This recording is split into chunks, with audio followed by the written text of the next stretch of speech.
ಅಚ್ಚೇ ದಿನ ಕಾನ್ಸೆಪ್ಟ್ ಯಾರ್ದು? ನಮ್ಮನೆ ಹೆಣ್ಮಕ್ಳು ಸೌದೆ ಒಲೆ ಉರುವಿ ಉರುವಿ ಉರುವಿ ಹೆಣಗ್ತಾ ಇದ್ದಾರೆ. ಸಿಲಿಂಡರ್ ಕೊಡ್ತೀವಿ, ಗ್ಯಾಸ್ ಕೊಡ್ತೀವಿ ಅಂತ ಎಲ್ಲಾರ ಮನೆಯಲ್ಲೂ ಒಲೆ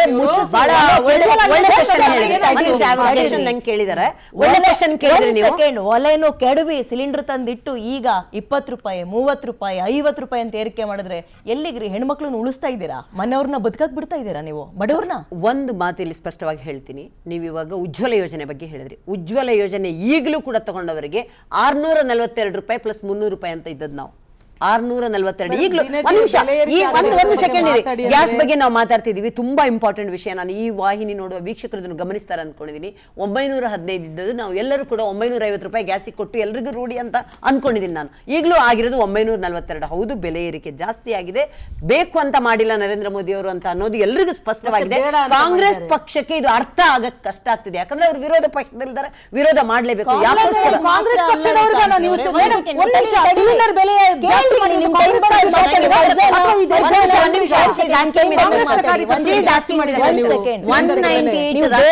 ಮಾಡಿದ್ರಿ ಬೇಡ ಅಂತ ಮಾಡಿದ್ರಿ ಅದಲ್ಲ ವಿಚಾರ. ಎಲ್ಲಾ ಕಡೆನೂ ರೇಟ್ ಜಾಸ್ತಿ ಆಗಿದೆ, ನಾವು ಮಾಡ್ತಾ ಇದೀವಿ, ಅರ್ಥ ಅಡ್ಜಸ್ಟ್ ಮಾಡ್ಕೊಳ್ಳಿ ಅಂತ ಹೇಳಕ ನಿಮ್ಮನ್ನ ತಗೊಂಡೋಗಲ್ಲಿ ಕೂರ್ಸಿರೋದು. ಬ್ಯಾಲೆನ್ಸ್ ಅನ್ನೋ ಪದದ ಅರ್ಥ ಗೊತ್ತಿಲ್ವಾ ಬಿಜೆಪಿ? ನೋಡಿ, ನಾನು ಬ್ಯಾಲೆನ್ಸ್ ಅನ್ನೋ ಪದದ ಅರ್ಥ ಇಟ್ಕೊಂಡೇ ನಾನು ವಕ್ತಾರಳಾಗಿ ಮಾತಾಡ್ತಿದ್ದೀನಿ. ಇವತ್ತು ಒಂದು ರಾಜ್ಯದಲ್ಲಿ, ಒಂದು ಫಿಲಿಪೈನ್ಸ್ ಅಂತ ರಾಜ್ಯ 76% ಜಾಸ್ತಿ ಮಾಡಿದೆ. ಅಲ್ಲಿ ಇನ್ನೊಂದು ಅಮೆರಿಕ 45% ಜಾಸ್ತಿ ಮಾಡಿದೆ. ಆಮೇಲೆ ಏನು ಮಲೇಷ್ಯಾ 60% ಆಗಿದೆ, 40% ಆಗಿದೆ, ಮಯನ್ಮಾರ್ 101% ಜಾಸ್ತಿ ಮಾಡಿದೆ.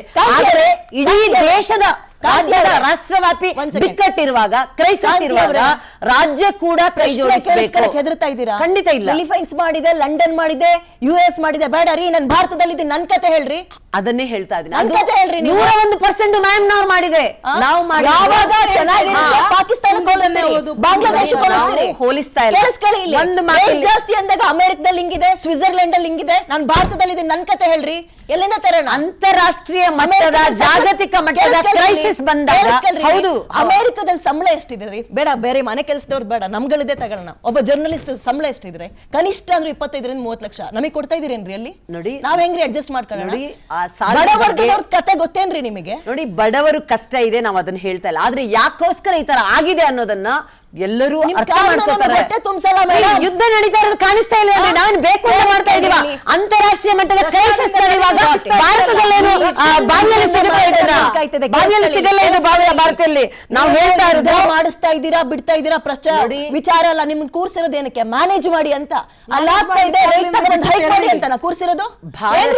ನಿಮ್ದು ಕರೋನಾ ಕಾಲಘಟ್ಟ ನಂತರ ಸಮತೋಲನವನ್ನು ಕಾಪಾಡ್ಕೊಂಡು ಬಂದಿರೋದು ಜಗಜ್ಜಾಹೀರಾಗಿದೆ. ಇವತ್ತು ಕೂಡ ಇದು ಪರ್ಮನೆಂಟ್ ಅಲ್ಲ. ಈ ಯುದ್ಧ ನಡೆಯುವಾಗ ಏನಾಗಬೇಕು ಅದು ಆಗುತ್ತೆ ವಿನಃ ನಮಗೆ ನಂಬಿಕೆ ಇದೆ. ನರೇಂದ್ರ ಮೋದಿ ಅವರು ಖಂಡಿತವಾಗ್ಲೂ ಇದಕ್ಕೆ ಏನಾದ್ರು ಒಂದು ತಗೊಂಡ್ ಬರ್ತಾರೆ. ಯುದ್ಧ ಮುಗಿಯುವಷ್ಟೊತ್ತಿಗೆ ಏನಾದ್ರು ಒಂದು ನೋಡಿ, ಪ್ರತಿಯೊಂದು ಇದರ ತೊಂದರೆಗಳಾದಾಗ ಒಂದು ಹೊಸದಾದ ಕಿರಣ ನಮ್ಗೆ ಕಾಣುತ್ತೆ. ಅದಕ್ಕಾದ ವ್ಯವಸ್ಥೆ ಮಾಡ್ತಾರೆ.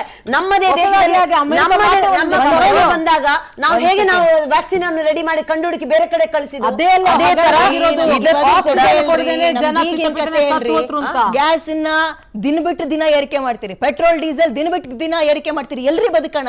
ನೀವು ಕಾಂಗ್ರೆಸ್ ಮೇಲೆ ದೂರ 1000 ಹೇಳ್ಕೊಳ್ಳಿ, ನಮ್ ಕತೆ ಹೇಳಿ, ಬಡವ್ರ ಕತೆ ಹೇಳಿ, ನೀವು ಮಧ್ಯಮ ವರ್ಗದವ್ರು ಹೇಳಿ. ಅಲ್ಲಿ ಯುದ್ಧ ಆಗ್ತಾ ಇದೆ, ನಾವು ಮಾಡಿದ್ವಾ ಯುದ್ಧ? ನಾವು ಹೇಳ್ತಾ ಇದೀವ ಅಂದ್ರೆ ನಿಮ್ಮನ್ನ ನಂಬ್ಕೊಂಡು ಅಧಿಕಾರ ಕೊಟ್ಟಿಲ್ವಾ ನಾವುಗಳು? ಕೇಂದ್ರಕ್ಕೂ ಕಳಕಳಿ ಇದೆ, ಏನ್ ಮಾಡ್ಬೇಕು ಅನ್ನೋದ್ರ ಬಗ್ಗೆ ಯೋಚನೆನೂ ಮಾಡ್ತಾರೆ. ತೈಲ ಕಂಪನಿಗಳು ಪ್ರತಿದಿನಕ್ಕೆ 750 ಕೋಟಿಯಷ್ಟು ಏನು ನಷ್ಟ ಅನುಭವಿಸುವ ಕೂಡ ಯಾವ ತರ ಬ್ಯಾಲೆನ್ಸ್ ಮಾಡಬೇಕು ಅನ್ನೋದನ್ನ ಮಾಡ್ತಿದ್ದಾರೆ.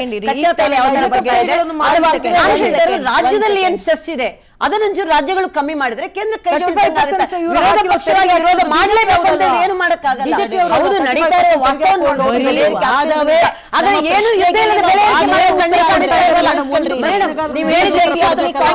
ಒಂದು ನಿಮಿಷ. ಬಿಜೆಪಿ ಆಗ್ಲಿ ಕಾಂಗ್ರೆಸ್ ಆಗ್ಲಿ ನಮ್ಮ ಪ್ರಶ್ನೆಗೆ ನಿಮ್ಮ ವಾದವೇ ಉತ್ತರ ಖಂಡಿತ ವಾದ ಅಲ್ಲ. ನಾವು ಚರ್ಚೆ ಮಾಡಿ